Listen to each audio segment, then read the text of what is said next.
Hi all! ఈ వీడియోలో వచ్చేసరికి మ్యాట్రిక్స్ మల్టిప్లికేషన్ జావాలో చూద్దామండి. నేను వివరంగా ఎందుకు అంటే ఏ మొత్తం 3 లూప్స్ వాడతామండి మ్యాట్రిక్స్ మల్టిప్లికేషన్‌లో. ఫస్ట్‌లో అయితే అలా బట్టి కొట్టేస్తాము. నేనైతే అట్లే చేశాను. కానీ తర్వాత ఆ లూప్స్ ఎందుకు రాసాము అనేది నేను ప్రాక్టీస్ మీద తెలుసుకున్నాననమాట.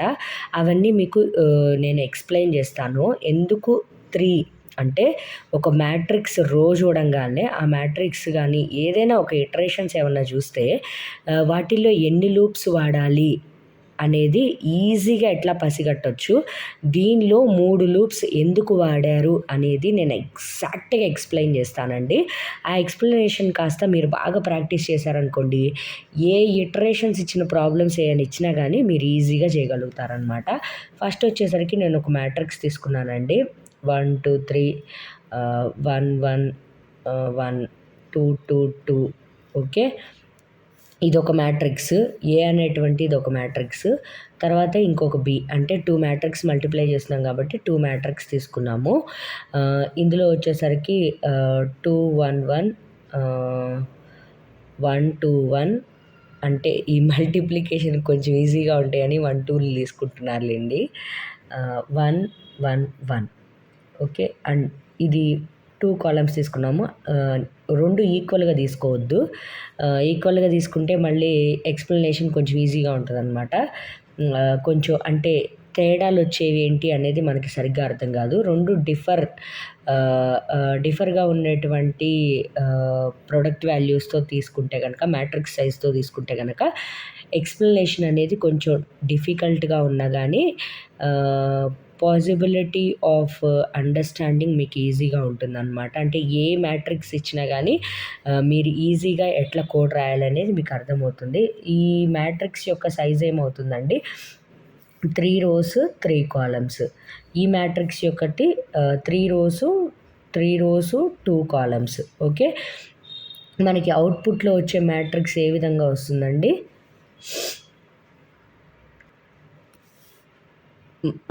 3 రోస్ 2 కాలమ్స్ లాగా వస్తుంది. అవుట్‌పుట్‌కి వచ్చే మ్యాట్రిక్స్ 3 రోస్ 2 కాలమ్స్‌గా వస్తుంది. మనం ఎప్పుడైనా మల్టిప్లికేషన్ చేసేటప్పుడు ఫస్ట్ మ్యాట్రిక్స్‌లో ఉన్నటువంటి కాలమ్ లెంత్ సెకండ్ మ్యాట్రిక్స్‌లో ఉన్నటువంటి రో లెంత్ అనేది ఈక్వల్‌గా ఉండాలండి. అప్పుడే మనం మ్యాట్రిక్స్ మల్టిప్లికేషన్ అనేది పాసిబుల్ అవుతుందనమాట. లేకపోతే పాసిబుల్ అవ్వదు. మనకు అవుట్‌పుట్‌లో వచ్చే మ్యాట్రిక్స్ యొక్క లెంత్ 3/2 అవుతుందనమాట. ఓకే. ఇప్పుడొచ్చేసరికి మనం మ్యాట్రిక్స్ యూజువల్‌గా ఎలా రాస్తాము? ఇక్కడొచ్చేసరికి కాలమ్స్‌కి రోస్‌కి ఇండిసెస్ రాస్తున్నానండి నేను. 0, 1, 2, 0, 1 ఓకే. ఇండిసెస్ రాసుకున్నాను. ఇప్పుడు యూజువల్‌గా మనం మల్టిప్లికేషన్ ఎట్లా చేస్తామంటే, ఈ రోలో ఉన్నటువంటి ప్రతి ఒక్క ఇండివిడ్యువల్ ఐటెమ్‌ని, ఈ రోలో ఉన్నటువంటి ప్రతి ఇండివిడ్యువల్ రెస్పెక్టివ్ వాల్యూతో మల్టిప్లికేషన్ చేసి మొత్తాన్ని ఎడిషన్ చేస్తాం. ఒకసారి చూడండి 1 into 2 plus 2 into 1 plus 3 into 1 ఇదండి. ఇది ఒక వాల్యూ అవుతుంది. తర్వాత మళ్ళీ 1 ఈ నెంబరు ఇంటూ ఈ number 1 into 1 plus 2 into 2 plus 3 into 1 okay. ఇంతటితో ఒకటి అయిపోద్ది. ఒక లైన్ అయిపోద్ది. తర్వాత మళ్ళీ నెక్స్ట్ లైన్‌కొస్తాం. ఈ రోతో ఈ కాలమ్‌ని, మళ్ళీ ఈ రోతో మళ్ళీ ఈ కాలమ్‌ని అట్లా చేస్తామనమాట. అప్పుడు 1 into 2 plus 1 into 1 plus 1 into 1 మళ్ళీ ఈ రోతో ఈ కాలమ్‌ని 1 into 1 plus 1 into 2 plus 1 into 1 okay. అయిపోయింది. మళ్ళీ సెకండ్ రో. ఈ రోని ఈ 2 కాలమ్స్‌తో చేస్తాం. 2 into 2 plus 2 into 1 plus 2 into 1 2 into 1 plus 2 into 2 plus 2 into 1 okay. ఇలా మనం మల్టిప్లికేషన్ చేస్తే వచ్చే రిజల్ట్ ఏమవుతుంది? 1 ఇంటూ 2 2 2 2 2 ప్లస్ 2 4 4 ప్లస్ 3 7 1 4 5 3 8 2 2 + 1 1 ఏమైంది 4 + 5 1 × 2 2 2 + 1 3 3 + 1 4 1 1 + 2 3 3 + 1 4 2 2s 4 4 4 + 2 6 6 + 2 8 2 2 2s 4 4 + 2 6 6 + 2 8 మనకి రిజల్టెంట్ మ్యాట్రిక్స్ అంతే వచ్చింది కదా 3 rows 2 columns. ఓకే, దీన్నే మనం ప్రోగ్రాంలో రాయాలంటే ఇండిసెస్ని బేస్ చేసుకొని మనం ప్రోగ్రామ్ అనేది రాస్తామండి. దీన్నే ఎలా రాయొచ్చు ఇండిసెస్ ప్రకారం?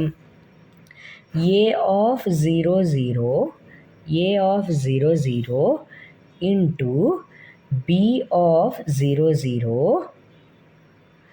plus A of 0 1 into B of 1 0 plus A of 0 2 into B of 2 0. B of 2 0 అంటే దీన్ని రాయటానికి ఇండిసెస్తో ఇట్లా రాస్తాం. మళ్ళీ దీన్ని రాయాలంటే ఏమండి నేను ఇట్లా రాస్తున్నాను విసుగు పుడుతుంది లేజీగా అని వదిలేయకండి. ఇలా రాసుకోవటమే అర్థం చేసుకునే దాంట్లో కీ పాయింట్ అన్నమాట. ఓకే, రాస్తూనే ఉంది వదిలేద్దాంలే అనుకోవద్దు. ఇదే కీ పాయింట్. ఫస్ట్ స్టెప్ ఇదే. ఇది అర్థం చేసుకుంటే నెక్స్ట్ స్టెప్స్ అన్నీ కూడా మీకు ఈజీగా ఉంటాయి. ఫస్ట్లో నేను కూడా ఇట్లా రాసుకుంటూ పోతూ ఉంటే మా సారు రాసిన తర్వాత చూద్దాంలే, ఆ తర్వాత లాజిక్ ఏందో అనుకునేదాన్ని. కాదు, ఇక్కడి నుంచి బేస్ ఇక్కడి నుంచి కరెక్ట్గా అర్థమవుతూ పడింది అని అంటే కనుక మీకు ఇట్లా రాసేటప్పుడే ఒక లాజిక్ అనేది మీ మైండ్కి తడతా ఉంటుంది అనమాట. కాబట్టి స్కిప్ చేయకుండా ఇక్కడ కూడా మంచిగా చూడండి. ఇలా మంచిగా చూస్తూ నేను రాసేటప్పుడు ఏదైనా ఇటరేషన్ ఏదైనా అవుతుందా, ఏదైనా ఇండెక్స్ ఇటరేషన్ అవుతుందా అనేది గ్రాఫ్స్ చేయటానికి ట్రై చేయండి. ఓకే, అండ్ ఇది ఎట్లా రాస్తాము? A00 into B01 plus A01 into B11 plus A02 into B21 అంతేనా?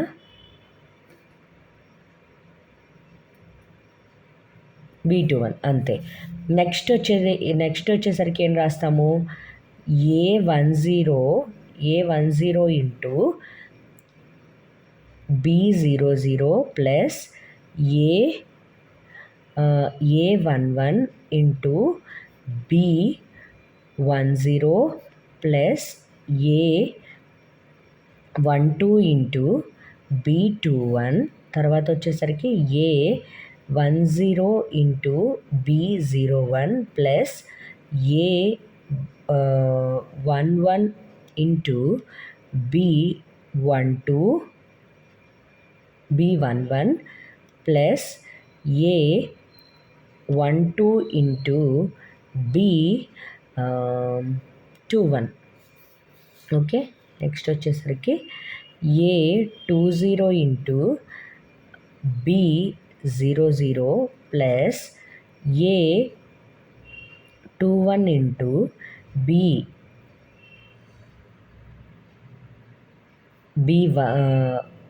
B10 plus A22 into B20 ఇక్కడ ఏదో తప్పుపడినట్టుంది, ఇక్కడ 20 రావాలి. Okay, and A20 into B01 plus A21 into B11 plus A22 into B21. Okay, ఇప్పుడు చూడండి, ఇప్పుడు లూప్ స్టార్ట్ అవుతుంది చూడండి. మీరు ఇక్కడ చూస్తే కనుక ఈ ఒక్క ఫస్ట్ ఇటరేషన్స్ అనేవి ఎట్లా ఫైండ్ అవుట్ చేసుకోవాలి. ఇక్కడ నాకు 3 లైన్స్ వచ్చినాయి. 3 లైన్స్ వచ్చినాయి అని అంటే కనుక 3 సార్లు నేను నెక్స్ట్ లైన్లోకి వెళ్ళాలి అని అర్థమవుతుంది. 3 సార్లు నెక్స్ట్ లైన్లోకి వెళ్ళాలి అంటే అది కూడా ఒక లూపే కదా. దానికి ఫస్ట్ ఒక లూప్ రాసుకుందాం. ఆ లూప్ రాసుకునేటప్పుడు కూడా ఎట్లా రాసుకుందామంటే చూడండి, మీరు ఇక్కడ ఏ రోలో చూడండి, ఏ వాల్యూ అనేది ఫస్ట్ లైన్ అంతట్లోనూ కూడా ఏ యొక్క రో వాల్యూ అనేది ఫస్ట్ లైన్ అంతట్లో కూడా జీరోనే ఉంది. నెక్స్ట్ లైన్కి వెళ్ళేసరికి నెక్స్ట్ లైన్ అంతట్లోనూ కూడా ఏ యొక్క రో వాల్యూ 1 ఉంది. రో వాల్యూ 1 ఉంది. నెక్స్ట్ లైన్లోకి వెళ్ళిన తర్వాత మళ్ళీ ఇంక్రిమెంట్ అవుతుంది చూడండి. ఇక్కడ ఈ లైన్లో ఏ వాల్యూ ఏ యొక్క రో వాల్యూ 0 ఉంది పూర్తిగా లైన్ అయ్యేంత వరకు కూడా. మళ్ళీ నెక్స్ట్ లైన్కి వెళ్ళిన తర్వాత ఇంక్రిమెంట్ జరిగింది. తర్వాత మళ్ళీ నెక్స్ట్ లైన్కి వెళ్ళిన తర్వాత మాత్రమే ఏ వాల్యూ అనేది ఇంక్రిమెంట్ అయ్యింది. అండ్ ఆ లైన్ మొత్తం త్రూ అవుట్ కూడా ఒకటే ఉంది. ఓకే, ఇప్పుడు మనము ప్రతిసారి న్యూ లైన్లోకి వెళ్ళడానికి ఒక లూప్ రాద్దాం. ఫర్ ఇంట్ I is equal to 0, I less than or equal to 2. మనం ఇక్కడ 2 దాకే రావాలండి, అందుకని నేను 2 రాశాను. ఈ 2 ప్లేస్లో మళ్ళీ ఏ యొక్క రో వాల్యూ అట్లా ఎట్లా చేంజ్ చేయాలనేది లాస్ట్లో చెప్తాను. ఫస్ట్ అయితే ఇది చూడండి, ఏ ఎక్కడ దాకా మనకి ఇటరేషన్స్ అనేవి ఎన్నిసార్లు జరగాలి, 0 ఒకసారి, 1 ఒకసారి, 2 ఒకసారి. అందుకని less than or equal to 2 రాశాను. I ప్లస్ ప్లస్ జరగాలి. ప్రతి ఇటరేషన్ అనేది అయిపోయిన తర్వాత మనము న్యూ లైన్లోకి వెళ్ళాలి. న్యూ లైన్లోకి వెళ్ళడానికి నేను system dot out dot println అనేది ఈ లూప్లో పెట్టాను. అంటే ఒక ఇటరేషన్ అయిన ప్రతిసారి కూడా మనకి ఈ ప్రింట్ఎల్ఎన్ ఎగ్జిక్యూట్ అయ్యి నెక్స్ట్ లైన్లోకి మనం వెళ్ళిపోతూ ఉంటామన్నమాట. ఓకే, ఆ తర్వాత ఇప్పుడు ఈ లైన్లు ఇటరేట్ అవడానికి మనం రాసాము. ఓకే, కోడ్ రాసాం. మరి ఒక్కొక్క లైన్లో మళ్ళీ ఇటరేషన్ అయ్యేవి ఏమన్నా ఉన్నాయా అనేది ఒకసారి చూసుకుందాం. ఒకసారి చూస్తే కనుక మీరు బి యొక్క కాలం వాల్యూ అనేది ఈ లైన్లో బి యొక్క కాలం వాల్యూ అనేది చూడండి, బి యొక్క కాలం వాల్యూ అనేది ఇక్కడ ఈ ఎడిషన్ అంటే ఈ ఒక్క పార్ట్ అయ్యేంత వరకు కూడా అది 0గానే ఉంది. ఈ ఒక్క పార్ట్ అంటే ఒకసారి ఒక ట్యాబ్ స్పేస్ అయ్యేంత వరకు కూడా ఒకే నెంబర్ ఉంది. ఒక ట్యాబ్ స్పేస్ అయిన తర్వాత దాని వాల్యూ అనేది ఇంక్రిమెంట్ అయ్యి మళ్ళీ అదే వాల్యూ అనేది కంటిన్యూ అయిందనమాట. ఓకే, ఇక్కడ మనం ఒక ఇటరేషన్లో మనకేం పడాలి, ఒక ట్యాబ్ స్పేస్ అనేది పడాలి. ఓకే, అంటే ఒకసారి ప్రింట్ అవ్వాలి, ఒక ట్యాబ్ స్పేస్ రావాలి, ఇంకోసారి ప్రింట్ అవ్వాలి, ఇంకో ట్యాబ్ స్పేస్ రావాలి. అంటే ఇక్కడ కూడా మనకి ఇటరేషన్స్ అనేవి జరుగుతున్నాయి అని తెలుసుకోవాలి. అది కూడా బి యొక్క కాలం మీద ఆధారపడి మనకి ఇటరేషన్స్ అనేవి జరుగుతున్నాయి అనేది మనం తెలుసుకోవాలి. మరి ఇదొక ఇటరేషన్ కదా, అంటే ఈ ఇటరేషన్ పాసిబుల్ చేసేది ఈ లూపు. మరి ఈ లూపులో ఒక్కొక్క ఇటరేషన్ జరిగేటప్పుడు ఏం జరగాలి, ఒక ప్రాసెస్ జరిగి ఒక ట్యాబ్ స్పేస్ పడాలి. దానికోసం అది కూడా బి యొక్క కాలం వాల్యూస్ అనేది ఎన్నిసార్లు అయితే ఉందో, అంటే 0, 1, 2 టైమ్స్ బి యొక్క కాలం వాల్యూస్ అనేవి 2 టైమ్సే ఉన్నాయి. ఆ 2 టైమ్స్ అయ్యేంత వరకు మాత్రమే మనకి ట్యాబ్ స్పేసులు పడ్డాయి అన్నమాట. దానికోసం ఇంట్ j is equal to 0, j less than or equal to 1 and j plus plus. Okay, ఇది ఈ j యొక్క ఒక ఇటరేషన్ పూర్తయ్యేసరికి ఇది పూర్తయిపోతుందండి, ఒక ట్యాబ్ స్పేస్ వస్తుంది. అంటే ఈ ఇటరేషన్ అయిపోయిన తర్వాత మనకి ఈ ఇటరేషన్ లోపల చివరికి ఏం జరగాలంటే ఒక ట్యాబ్ స్పేస్ అనేది మనకి ప్రింట్ అవ్వాలన్నమాట. ఓకే, ఒక ట్యాబ్ స్పేస్ అనేది ప్రింట్ అవుతుంది. అంటే J0 ఉన్నప్పుడు ఈ లోపల ఉన్నదంతా ఎగ్జిక్యూట్స్ అయ్యి లాస్ట్కి ట్యాబ్ స్పేస్ వచ్చి మళ్ళీ J వాల్యూ అనేది ఇంక్రిమెంట్ అవుతుంది, అంటే నెక్స్ట్ లెవెల్కి వెళ్తుంది అనమాట. ఓకే, ఆ తర్వాత వచ్చేసరికి మనకి ఇది అయిపోయింది. ఓకే, మనం ఈ కాలమ్స్ అన్నిటినీ కూడా ఈ ఇండిసెస్ అన్నిటికీ కూడా న్యాయం చేసాం. మళ్ళీ అంటే ఇప్పుడు ఈ J వాల్యూ అనేది ఇంతవరకు సూచిస్తుంది అనమాట. ఈ పార్ట్ ఫస్ట్ ఐ లూప్ అనేది ఈ 3 పార్ట్స్ అంటే ఈ 3 లైన్స్ని సూచిస్తుంది. కానీ ఐ యొక్క ఒక్కొక్క ఇంక్రిమెంటు ఈ లైన్ను సూచిస్తుంది. జే యొక్క ఒక్కొక్క ఇంక్రిమెంటు ఈ బ్లాక్ని దీన్ని చూపిస్తుంది అనమాట. మీకు అర్థమైందా? ఐ యొక్క ఒక ఇంక్రిమెంటు ఈ లైన్ మొత్తాన్ని సూచిస్తుంది. జే యొక్క ఒక్కొక్క ఇంక్రిమెంటు దీన్ని దీన్ని అట్లా సూచిస్తుంది అనమాట. మళ్ళీ ఇంకోసారి చెప్పనా, ఐ యొక్క ఒక్కొక్క ఇంక్రిమెంటు ఈ లైన్స్ని సూచిస్తుంది. జే యొక్క ఒక్కొక్క ఇంక్రిమెంటు ఆ లైన్ లోపల ఈ రెండిటిని సూచిస్తుంది అనమాట. అంటే ఈ వాల్యూ వరకు సూచిస్తుంది అనమాట. ఓకే, ఆ తర్వాత మళ్ళీ అంటే ఈ వాల్యూ విభజన అయిపోయింది. ఇప్పుడు మళ్ళీ ఈ ఒక్క వాల్యూలో మళ్ళీ ఏమన్నా ఇటరేషన్స్ ఏమన్నా మనకు జరుగుతున్నాయా అనేది చూసుకుందాము. ఇక్కడ చూస్తే కనుక మనకి ఏ యొక్క కాలం వాల్యూ బి యొక్క రో వాల్యూ సేమ్గా ఉంది. మళ్ళీ అది అయిపోయిన తర్వాత మళ్ళీ ఇటరేట్ అయినాయి, మళ్ళీ ఇంక్రిమెంట్ అయ్యి ఆ రెండు సేమ్గానే ఉన్నాయి. 0 కాస్త 1గా ఇంక్రిమెంట్ అయింది. అంటే ఈ ఒక్క బ్లాక్లో కూడా అంటే జే యొక్క ఒక్కొక్క ఇటరేషన్ జరిగేటప్పుడు కూడా కొన్ని ఇటరేషన్స్ అనేవి మనకి జరుగుతున్నాయి అన్నమాట. ఓకే, కొన్ని ఇటరేషన్స్ అనేవి జరుగుతున్నాయి. అవి 0 నుంచి 2 వరకు జరుగుతుంది. మరి ఇప్పుడు జే యొక్క ఇటరేషన్ దీన్ని సూచిస్తుంది కదా, దీని లోపల కూడా మళ్ళీ ఇటరేషన్ జరుగుతుంది కదా, మళ్ళీ దానికోసం కూడా ఒక లూప్ రాసుకోవాలండి. Int k is equal to 0, k less than or equal to 2 వరకు జరుగుతుంది కదా అది, అందుకని రాశాను అనమాట. Okay, k plus plus. Okay, ఇది ఒక లూప్ అనమాట. ఓకే, ఇప్పుడు మళ్ళీ ఇందులో ఇటరేషన్ జరిగే ఏమన్నా ఉన్నాయా? లేవు, ఇంకంతే, అంతటితో ఆగిపోయిందనమాట. ఓకే, ఇప్పుడు మరి ఈ లోపలికి వచ్చేసరికి మళ్ళీ ఇది మొత్తం మనం ఏదైతే క్యాలిక్యులేషన్ ఉందో ఈ వాల్యూ రావడానికి, ఆ క్యాలిక్యులేషన్ అనేది ఈ ఇండిసెస్ వాల్యూస్ని బట్టి ఎట్లా రాయాలి అనేది చూద్దామండి. ఫస్ట్ వచ్చేసరికి మనం ఎప్పుడు కూడా ఈ టార్గెట్ యొక్క మ్యాట్రిక్స్ని మనము ఏం చేయాలి, డిక్లేర్ చేసి ఉంచుకోవాలన్నమాట. 3 rows 2 columns డిక్లేర్ చేసి ఉంచుకుంటా. దాన్ని నేను టీ అనేటువంటి మ్యాట్రిక్స్గా, టీ అనేటువంటి యారేగా తీసుకున్నాను అనుకుందాము. T of i comma j. Okay, t of i comma j అంటే ఇప్పుడు మనకు అదే వస్తుంది. 0 నుంచి అంటే 3 rows అంటే 0 1 2. Okay, 3 rows. జే వాల్యూ ఎక్కడ దాకా వస్తుంది? 0 1 అంటే 2 వాల్యూస్, 3, 2 సరిపోయింది కదా. ఓకే, ఈజ్ ఈక్వల్ టు ఏం రాసుకోవాలి మనకి? ఎలా రావాలి? ఇలా రావాలి. ఇప్పుడు ఈ వాల్యూని ఏది సూచిస్తుంది? ఐ సూచిస్తుంది. అంటే ఏ ఆఫ్ ఐ తర్వాత ఈ ఎక్స్ వాల్యూని మనకి ఏది సూచిస్తుంది? కే సూచిస్తుంది. కే ఇంటూ ఏం జరగాలి? మళ్ళీ బి. ఈ ఎక్స్ వాల్యూ ఏది సూచిస్తుంది? కేని సూచిస్తుంది. ఓకే, మళ్ళీ అంటే నేను ఇట్లా మార్క్ పెట్టానులేండి. తర్వాత మళ్ళీ దీని యొక్క కాలం వాల్యూ ఏది? యారోగా మనం ఏది తీసుకున్నాం? జేని తీసుకున్నాం. ఓకే, ఇట్లా రాసుకోవాలి. మళ్ళీ ఈ వచ్చినట్టు మనం ఏం చేయాలి? ఇది ఎడిషన్, ఇది మల్టిప్లికేషన్ చేస్తాం కదా. మల్టిప్లికేషన్ చేసిన తర్వాత మళ్ళీ మనకి కే వాల్యూ అనేది మారిన తర్వాత కే వాల్యూ మారిద్ది. కే వాల్యూ అనేది మారిన తర్వాత మళ్ళీ ప్రీవియస్గా వచ్చిన దాన్ని మళ్ళీ ప్లస్ చేయాలి కాబట్టి ఆ ప్రీవియస్గా వచ్చింది దేనిలో ఉంటుంది? దీనిలో ఉంటుంది కాబట్టి మళ్ళీ దీన్ని ఆల్రెడీ ఉన్న వాల్యూతో మనం ఎడిషన్ అనేది చేయాల్సి ఉంటుంది అన్నమాట.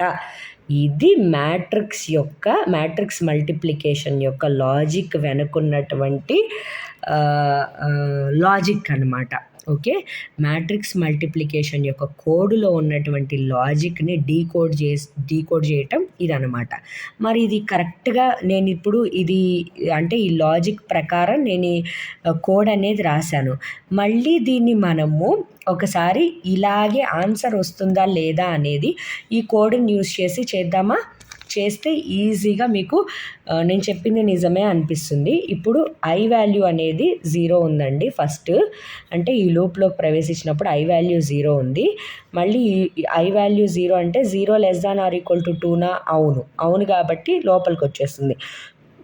లోపలికి వచ్చినప్పుడు జే వాల్యూ 0 అవుతుందండి. 0 less than or equal to 1నా? అవును కాబట్టి మళ్ళీ దీనిలోకి వచ్చేస్తుంది. కే వాల్యూ ఇప్పుడు 0 అవుతుంది. 0 less than or equal to 2నా? అవును కాబట్టి దీని లోపలికి వచ్చేసరికి t of i comma j, t of 0, is equal to a of 0, k 0 into B of k value 0, j value 0 plus t of 0, 0 అంటే అసలు మనం ఫస్ట్ డిక్లేర్ చేసుకున్నప్పుడు మ్యాట్రిక్స్లో ఎప్పుడు కూడా 0 వాల్యూయే ఉంటుందండి. కాబట్టి ఫస్ట్ ఇక్కడ 0నే వస్తుంది. A of 0, 0 a of 0, 0 a of 0, 0 అంటే 1 ఇంటూ బి ఆఫ్ 0, 0 అంటే 2 ప్లస్ ఆల్రెడీ ఇక్కడ 0 ఉంటుంది, అంటే ఇనీషియల్గా 0 ఉంటుంది, మొత్తం కలిపితే ఏమవుతుంది 2 అవుతుంది. ఓకే, మళ్ళీ ఏం జరుగుతుంది? ఓకే, ఒకసారి ఇది అయిపోయింది. ఇప్పుడు కే వాల్యూ ఇంక్రిమెంట్ అవుతుంది. ఐ వాల్యూ 0గానే ఉంటుంది, జే వాల్యూ 0గానే ఉంటుంది, కే వాల్యూ ఇప్పుడు 1 అవుతుంది. 1 less than or equal to 2నా? అవును కాబట్టి మళ్ళీ t of i comma j, t of 0, 0 is equal to a of i 0 k 1 into b b of k 1 and j value 0 plus ఇప్పుడు temporary value of 0, 0లో ఏది assign అయి ఉంది? 2 assign అయి ఉంది ప్లస్ 2.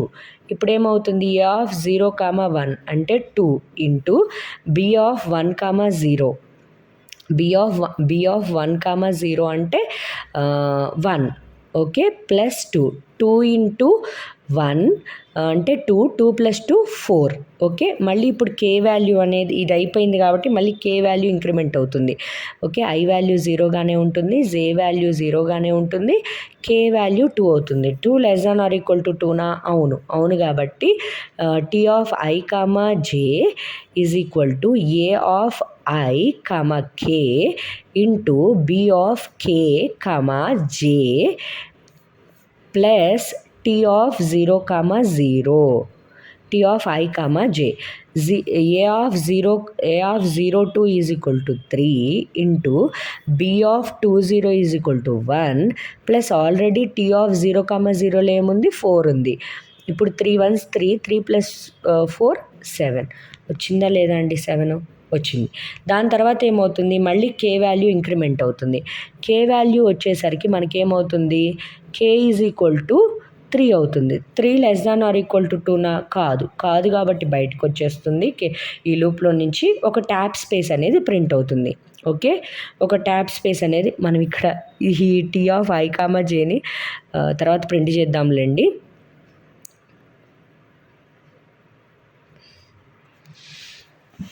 ఇక్కడ మనం మళ్ళీ మొత్తం అయిపోయిన తర్వాత మనము టీ ఆఫ్ ఐ కామా జేని ప్రింట్ చేయాలండి. టీ ఆఫ్ ఐ కామా జేని ప్రింట్ చేసిన తర్వాత ఒక ట్యాబ్ స్పేస్ అనేది ఇవ్వాలి. అంటే 7 ప్రింట్ అయ్యి ఒక ట్యాబ్ స్పేస్ అనేది ప్రింట్ అవుతుంది అన్నమాట మనకి. అప్పుడు మళ్ళీ ట్యాబ్ స్పేస్ ప్రింట్ అయిన తర్వాత ఇప్పుడు జే వాల్యూ అనేది ఇంక్రిమెంట్ అవ్వాలి. అంటే i is equal to j అవుతుంది, తర్వాత జే ఈజ్ ఈక్వల్ టు 1 అవుతుంది. 1 less than or equal to 1నా? అవును కాబట్టి మళ్ళీ ఈ దీని లోపలికి వచ్చేసరికి కే వాల్యూ మళ్ళీ ఏమవుతుంది? 0 అవుతుంది.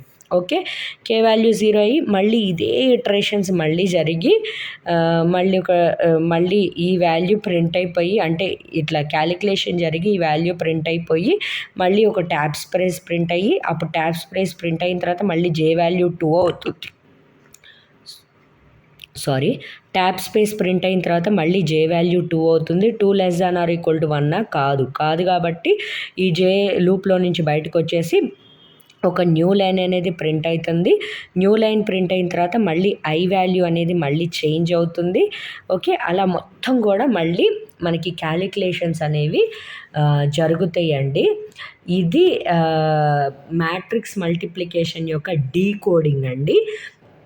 దీన్ని ఇట్లాగే ఎగ్జిక్యూట్ అవుతుందంటే మళ్ళీ దీన్ని ఎగ్జిక్యూట్ చేయాలంటే మళ్ళీ ఒక మ్యాట్రిక్స్ని ఎట్లా తీసుకోవాలి, అందులో మళ్ళీ వాల్యూస్ ఎట్లా అసైన్ చేయాలి, మళ్ళీ ఆ వచ్చిన మ్యాట్రిక్స్ని మళ్ళీ ఎట్లా ప్రింట్ చేయాలి, మళ్ళీ అంటే ఇలా కాకుండా మళ్ళీ మ్యాట్రిక్స్లో అంతా పెట్టేసేసి మ్యాట్రిక్స్ని ఎట్లా ప్రింట్ చేయాలి, ఇవన్నీ కూడా అసలు ఈ ఎగ్జిక్యూషన్ నా లాజిక్తో అవుతుందా లేదా అనేది కూడా ఇప్పటికే చాలా లెంతీ అయిపోయిందండి ఈ వీడియో. జరుగుతుందో లేదో నెక్స్ట్ వీడియోలో చూద్దామండి.